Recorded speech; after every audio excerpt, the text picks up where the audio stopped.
1Password, one of the biggest password management services, has released its annual report, and it dives deep into how companies are managing and struggling with access in the age of AI. They're calling their results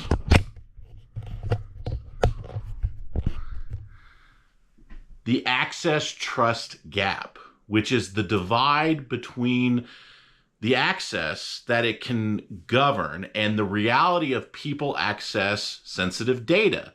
The report warns that corporate security is being undermined from within, which is true across the board. Social engineering has always been a weak point for corporate security, and I think an education is needed for a lot of employees. It is based on a survey of over 5,000 knowledge workers, IT and security professionals, and Cisco's, which captures our present moment of rapid technological and cultural change. With the rise of hybrid work, systems as a service, personal device use, and generative AI, it's all stretched identity and access tools like single sign-on or SSO and mobile device management or MDM beyond their limits. 73% of employees are encouraged to use AI for some part of their workloads, but 37% say they only follow their company's AI policies. 27% have used unsanctioned AI tools. 1Password is calling this shadow AI, which is actually kind of a good term. Many employees are feeding sensitive information into large language models or using unapproved AI apps to get work done. In fact, 52% of employees download apps without IT approval. 38% has successfully accessed a prior employer's account. 70% of IT and security professionals say single sign-on or SSO is not a complete solution to secure employee identities. And at least 1/3, 34% of systems as a service apps are not protected by SSO. 66% of employees have poor password credentials. And take, for example, the information coming out after the recent Louvre art heist. It is being reported by the Liberation newspaper that a 2014 inspection by the French National Agency for the Security of Computer Systems showed that the password for the Louvre's video surveillance servers was simply Louvre. 73% of employees use personal devices for work, and at least half are not managed by MDM, mobile device management. So what does that mean for hybrid work that is more popular now than ever, even though there's been some resistance and pushback on this hybrid workload that we've gotten as a result of COVID? The modern workplace has undergone one of the most significant shifts in decades. What began as an emergency remote work response in 2020 has matured into a sustainable hybrid work model where employees split time between home and the office. Today, hybrid work is no longer a trend. It has become a core component of workforce strategy across all industries, ranging from technology and finance to healthcare administration and professional services even. Look, I work from home most of the days. Organizations have embraced hybrid work to attract talent, support employee well-being, reduce overhead, and maintain flexibility. Yet the model also introduces new operational, cultural, and legal challenges, as evidenced by this recent report. Technology and costs have made remote and hybrid work a solid option for businesses.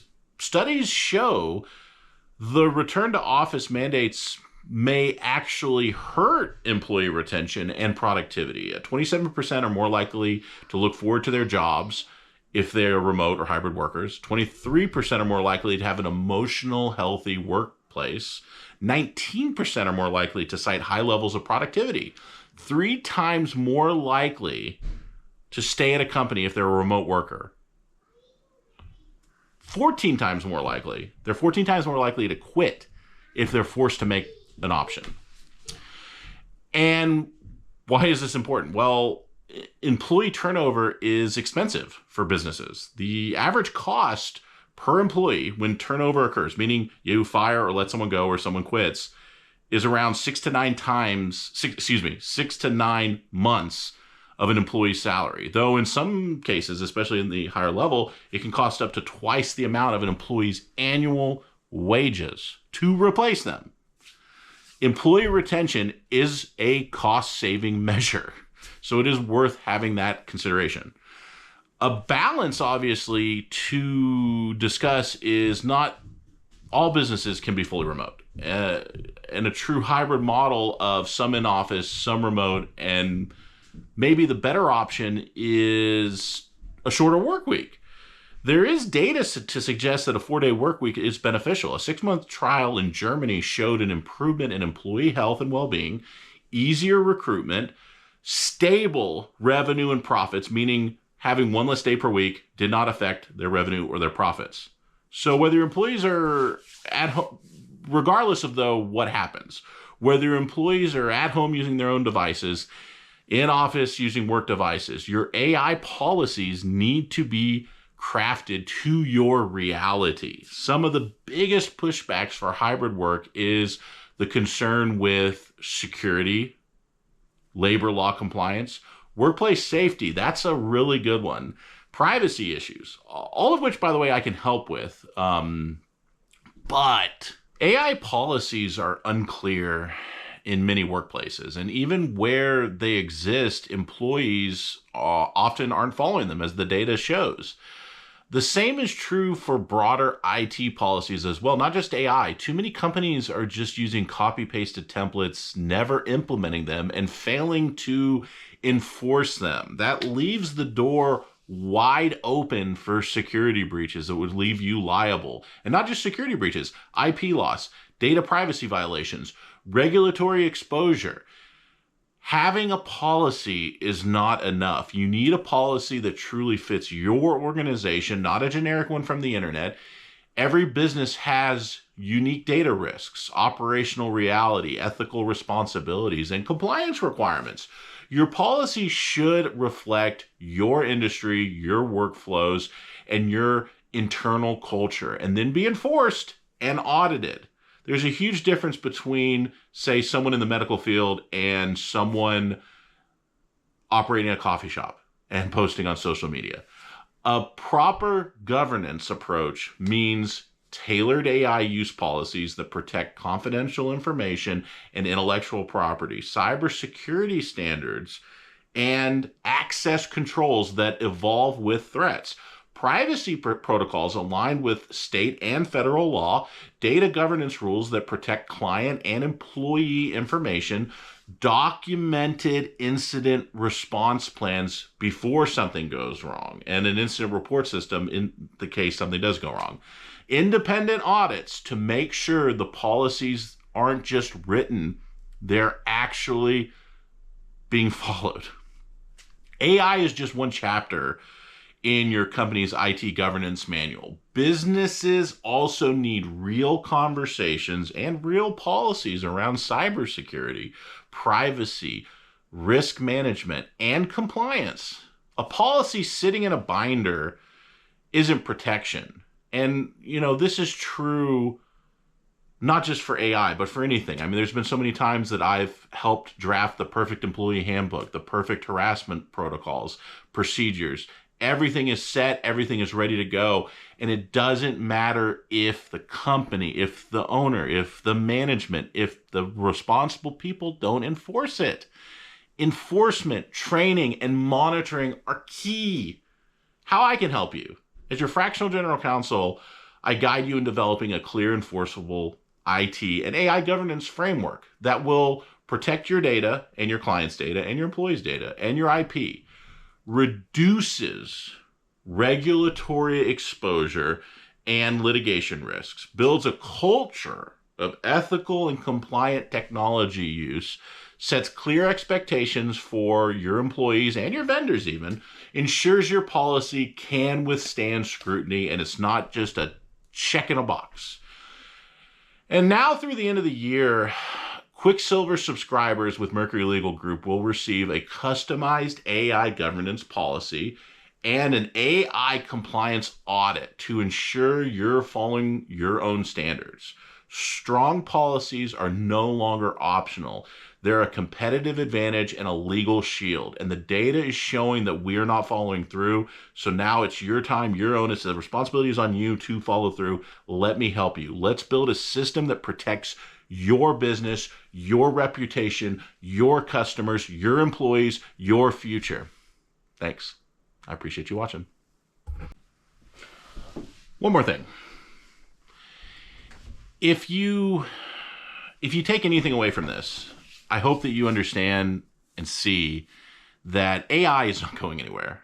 AI tools are going to be implemented and used across all forms of workloads, across all businesses, across all sectors, personal life, everything. You know, a lot of people are dismissing this as like the next fad, or there's going to be a bubble. And yes, there probably will be an AI bubble in terms of like valuation in companies, because like everyone's just throwing things at the wall and valuing themselves in the billions, and it's not there. But ultimately, you need to understand that the basic, whether it's a large language model, generative AI, whatever, is around. It's going to be stuck around. This is more akin to the car, or I mean, I love thinking about like AutoCAD software, you know, like where it used to be that you would have to draft on these big tables, and then AutoCAD came, or like Photoshop, or, you know, whatever. It is a leap in technology, and this technology is great because it's really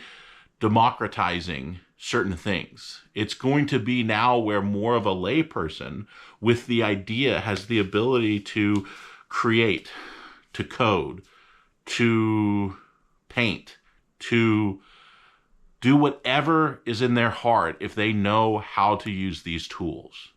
So you as a business can't ignore this, can't stick your head in the sand, because your competitors, your clients, your employees, people are going to use them. You can't ignore the advances of technology. You know, I'm guilty of sometimes being a Luddite. You know, I still prefer to carry a little notepad to write my notes on versus using my phone. Or I like to carry my Game Boy sometimes, my Game Boy Micro, which, oh, look, right here. You know, so like, I wish my Zune still works. It's called a Zune. It's what everybody's listening to on Earth nowadays. It's got 300 songs on it. It is funny how a response to all the technology that we have, all the power that we have in a phone, a lot of people are embracing retro tech, whether it's an iPod or a film camera or pen and paper, a book. I always have liked paper books. Sorry, Kindle, Amazon, Jeffy B. And so there is a balance. You know, there is something comforting about having a single-use device and everything. But back to the point. There are AI tools out there that can help you and to benefit you while decreasing your exposure risk. You know, you should look at some of the open source models that can run locally on your device. Olama is running on my Mac OS right now, not connected to the internet. It's completely self-contained. I'm playing around with it. Lumo is a privacy-focused model by Proton. If you want to have that online access, that's a very good option. There's options out there, and it's our responsibility to seek what is the best choice for us, for our business, for our clients, for our employees, and use it. Now, and this is not me saying, you know, don't use OpenAI and ChatGPT and Sora. I've thoroughly enjoyed using Sora to create videos of me in funny situations.